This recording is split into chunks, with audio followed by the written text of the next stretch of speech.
कुलदीप जी, अब बड़ा सवाल जो उमेश साहब की ओर से उठाई गई है, उन्होंने कहा कि चीफ मिनिस्टर को कोर्ट का दरवाजा खटखटाना चाहिए था कि भैया ये इंपॉर्टेंट काम है, मैं ही करता रहा हूं सालों से, मैं ही मुख्यमंत्री हूं, मुझे 4 घंटे की मोहलत दी जाए। आम आदमी पार्टी ने क्या इस बाबत कोर्ट का दरवाजा खटखटाया था? देखिए, मुझे लगता है चित्रा जी, हर चीज के बहुत सारे रास्ते होते हैं, लेकिन मुख्यमंत्री जी ने अगर कोई चिट्ठी लिखी तो जेल प्रशासन को चिट्ठी आगे भेजनी चाहिए थी, उन्होंने नहीं भेजी। पहली बात ये, अगर जीएडी मिनिस्टर गोपाल राय जी को उन्होंने कहा और उन्होंने आदेश जारी किए और विभाग के अधिकारियों ने किस अधिकार से मंत्री को सीधा, और जो उमेश सहगल जी ने ये बात कही कि कैसे जीएडी के अधिकारियों ने एक मिनिस्टर को अरेंजमेंट करने के, उन्होंने आगे फाइल नहीं भेजी, उन्होंने कमेंट नहीं लिखा, उन्होंने कैसे किस आदेश पे उन्होंने सीधा अरेंजमेंट करने के लिए मना कर दिए। तो ये इसका मतलब सीधा है कि एक चुनी हुई सरकार की शक्तियों को चैलेंज करना, मुझे लगता है ये कहीं भी इस लोकतंत्र में इसकी कोई जगह नहीं है। अरविंद केजरीवाल ने 15 अगस्त के लिए क्या कोर्ट का दरवाजा खटखटाया था, जो सवाल आपसे पूछा गया है, या फिर उन्होंने इसको जरूरी नहीं समझा? चित्रा जी, मैंने क्या कहा कि हर चीज के बहुत सारे रास्ते होते हैं। उन्होंने जेल प्रशासन चिट्ठी लिखी उसके लिए, जेल प्रशासन ने कोई अगर उसे आगे भेजा जाता तो मुझे लगता है उस पर आगे रिवर्ट वापस आता, लेकिन उन्होंने आगे भेजा नहीं उस चिट्ठी को।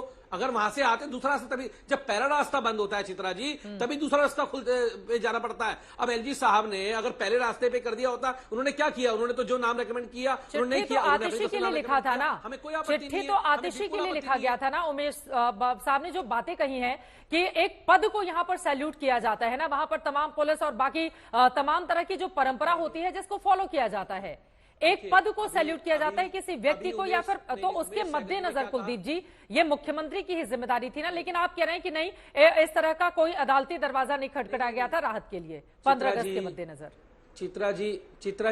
चित्रा जी, अगर मुख्यमंत्री के अलावा गृह मंत्री जी को अपॉइंट एलजी साहब ने किया तो किसी नियम कानून से तो किया ही होगा।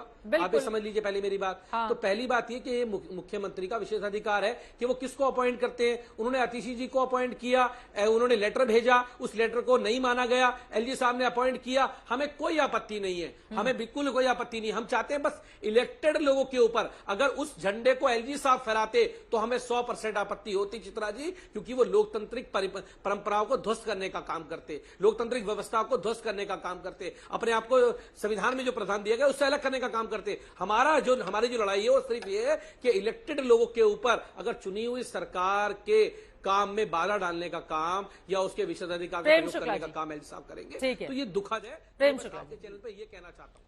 ठीक है प्रेम शुक्ला जी। साफ तौर पर देखिए इस मामले में दिखाई देता है चित्रा जी कि एक भ्रष्टाचार के अभियोग में बंद व्यक्ति जो है वो मुख्यमंत्री के रूप में क्या कोई आदेश जारी कर सकता है तो नहीं जारी कर सकता। यहां तक कि श्रीमान अरविंद केजरीवाल को जब सुप्रीम कोर्ट ने अंतरिम जमानत भी दी थी चुनाव प्रचार के लिए, तब भी उसमें यह लिखा गया था, कैविएट लगाया गया था कि श्रीमान अरविंद केजरीवाल मुख्यमंत्री पद के कोई निर्णय नहीं ले सकते, मुख्यमंत्री कार्यालय जा नहीं सकते, वो किसी प्रकार का आदेश नहीं दे सकते। अंतरिम जमानत में भी तो जेल में रहते हुए कैसे आदेश दे सकते हैं। और उनकी जो चिट्ठी रोकी गई जेल प्रशासन द्वारा वो जेल मैनुअल के तहत रोकी गई। तो जेल का मैनुअल कैसा है, वो संवैधानिक लोकतांत्रिक परंपराओं की नियमावली के अनुकूल है।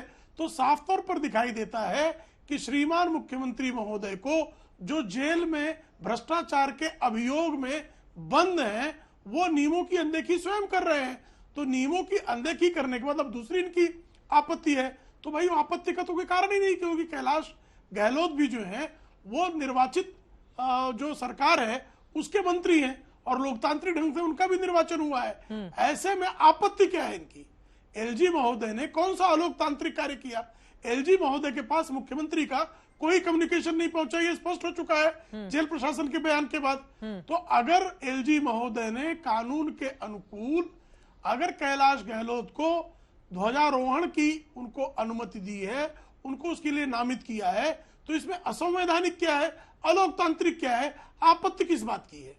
ठीक है, ये बड़ा सवाल है, इसका जवाब देंगे कुलदीप कुमार जी। लेकिन जल्दी से दर्शकों की जानकारी के लिए मैं बता देती हूं कि आजादी के तुरंत बाद मुख्यमंत्रियों को यह अधिकार जब भी चुनाव हुए उसके बाद नहीं दिया गया।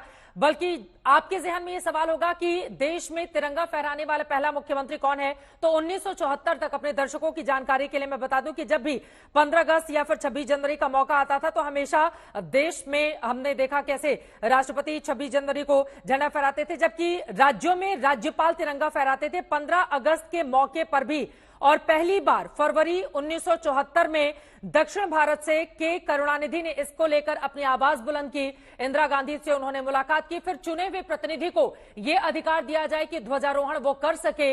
इसको लेकर तमाम बैठकें हुई, जिसके बाद यह तय किया गया कि नहीं, अब चुने हुए मुख्यमंत्री को ही यह अधिकार होगा। तो इस तरह की व्यवस्था आजादी के तुरंत बाद नहीं थी, बल्कि दक्षिण भारत से जब आवाज उठनी शुरू हुई तब के करुणानिधि की वजह से ही मुख्यमंत्रियों को, तमाम अलग अलग राज्यों के मुख्यमंत्रियों को यह अधिकार दिया गया। लेकिन कुलदीप जी, उन्होंने जो सवाल खड़े किए हैं, हमेशा एक परसेप्शन कायम कर देना कि उपराज्यपाल काम नहीं करने देते, उपराज्यपाल हमें तंग करते हैं, चुनी हुई सरकार के ऊपर उनको बिठा दिया गया है, वो हमको पर जो नियम कानून है कुलदीप जी, उसके तहत दिल्ली चलेगी ना। अब दिल्ली में जब पूर्ण राज्य की व्यवस्था नहीं है, एलजी के पास भी तमाम अधिकार है, तो छोटी सी भी बात को लेकर एकदम बिल्कुल इस तरह से माहौल बना देना कि एलजी कोई काम ही नहीं करने देना चाहते और दिल्ली की सरकार पर हमेशा अपनी बातों को थोपा करते हैं, ये बात भी तो सच नहीं है ना।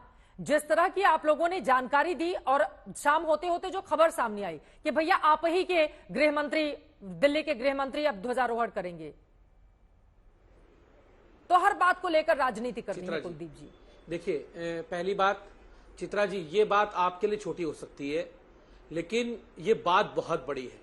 इस देश की आजादी का महापर्व, इस देश के अंदर वीर शहीदों ने अपनी शहादतें दी, इस देश को अंग्रेजों से आजाद कराने के लिए, वायसराय की व्यवस्था से आजाद कराने के लिए। अगर उस आजादी के पर्व पर एक चुनी हुई सरकार से अगर ये अधिकार छीना जाएगा चित्रा जी कि वो ध्वजारोहण नहीं कर सकती, तो मुझे लगता है ये बहुत बड़ी बात है और ये दिल्ली का नहीं, देश के लोगों का अपमान है। कौन करने जा रहा था? चुनी हुई सरकार का प्रतिनिधि नहीं, कौन करने जा रहा था ध्वजारोहण? आप लोगों को अंदर की खबर मिली होगी ना, कौन करने जा रहा था? ये बात आप भी भली चित्रा जी, ये बात आप भी भली बाती जानते हैं। जब आपके चैनल पे मैं बैठा हूं, उस समय आपके चैनल पे ये आपके द्वारा मुझे पता लगा है कि दिल्ली के गृह मंत्री कैलाश गहलोत जी को अपॉइंट किया गया। मैंने आपके चैनल पे सीधी एक बात कही कि हमें इस बात में कोई आपत्ति नहीं है, हमें आपत्ति बस इस बात की है कि अगर सिलेक्टेड लोग, सिलेक्टेड कौन है? सिलेक्टेड दिल्ली के उपराज्यपाल हैं, इलेक्टेड कौन है? दिल्ली की चुनी हुई सरकार है। अगर सिलेक्टेड लोग, अगर कल को उपराज्यपाल झंडा फहराते हैं या कोई चीफ सेक्रेटरी झंडा फहराता है, तो इस देश की लोकतांत्रिक परंपराओं का मुझे लगता है वो करने का काम करेंगे, खत्म करने का काम करेंगे। ये तो बस हमने सोच बना ली ना कि अगर ऐसा होता तो वैसा होता, लेकिन मौजूदा वक्त में फिलहाल साफ हो गया है कि गृह मंत्री राजधानी दिल्ली के कैलाश गहलोत वही झंडा फहराएंगे और उम्मीद यही कि इसी के साथ पटाक्षेप भी हो गया है इस विवाद का जो लगातार चलते हुए कुछ दिनों से चला रहा था। आप तमाम मेहमानों का बहुत धन्यवाद हमारे साथ दंगल का हिस्सा बनने के लिए, चूंकि राजधानी दिल्ली की स्थिति बिल्कुल अलग अलहदा है और इन सब के बीच पहली बार इस देश में ऐसा हुआ है जब कोई चीफ मिनिस्टर रहते हुए जेल के भीतर हो और जेल से ही सरकार चलाने का दावा भी करता हो। इसी वजह से बहुत सारे सवाल जो आम जनता के मन में है, नियम कायदे के हिसाब से उन सवालों के जवाब भी आगे आने वाले वक्त में मिलते रहेंगे। लेकिन फिलहाल राजधानी दिल्ली में झंडा कौन फहराएगा, इसका जवाब सामने आ चुका है। उपराज्यपाल ने दिल्ली के गृह मंत्री कैलाश गहलोत को कर दिया है इसके लिए नामित।